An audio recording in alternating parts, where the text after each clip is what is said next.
দুই দিনের সফরে কুমিল্লায় যাচ্ছেন জামায়াতে ইসলামের আমির ডক্টর শফিকুর রহমান। সফরকালে জেলার গুরুত্বপূর্ণ 5টি নির্বাচনী জনসভায় বক্তব্য রাখবেন তিনি।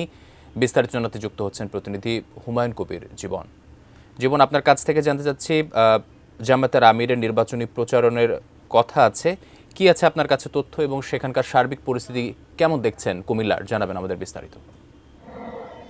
আকাশ, আপনাকে ধন্যবাদ জানাচ্ছি। সেই সাথে যদি আমি কুমিল্লার যে জনসভা, বিশেষ করে আসলে এখানে যে ডক্টর শফিকুর রহমানের সফরকে কেন্দ্র করে কিন্তু এখানে যারা জামাত ইসলামী বাংলাদেশ আছেন তাদের কর্মী সমর্থকরা কিন্তু ইতিমধ্যে টাউন হল মাঠে কিন্তু আসতে শুরু করেছে এবং এখানে আমরা যেটি জেনেছি, এখানে তিনি সন্ধ্যা 7টায় কিন্তু প্রধান অতিথি হিসেবে বক্তব্য রাখবেন এবং তার কুমিল্লায় দুদিনের সফর রয়েছে। বিশেষ করে 14 গ্রাম, লাকসাম এবং এই কুমিল্লার ঐতিহ্যবাহী টাউন হলে কিন্তু নির্বাচনী জনসভা রয়েছে এবং এখানে কিন্তু অন্যান্য দলের 11 জোটের অন্যান্য শীর্ষ নেতৃবৃন্দরাও কিন্তু এখানে উপস্থিত থাকবেন আমরা জানতে পেরেছি। এবং মূলত আসলে এখানে যে কুমিল্লা টাউন হল মাঠে যে কুমিল্লার 6 নির্বাচনী এলাকা যে জামাতের প্রার্থী রয়েছেন কাজী মোহাম্মদ দিন মাহমুদ, তার দাঁড়িপাল্লার পক্ষে কিন্তু প্রচারণার অংশ হিসাবে এই জনসভা আয়োজন করা হয়েছে বলে আমরা জেনেছি এবং এখান থেকে তারা আসলে বিভিন্ন রকমের যে উন্নয়নের প্রতিশ্রুতি দিবেন, সেই সাথে এখানে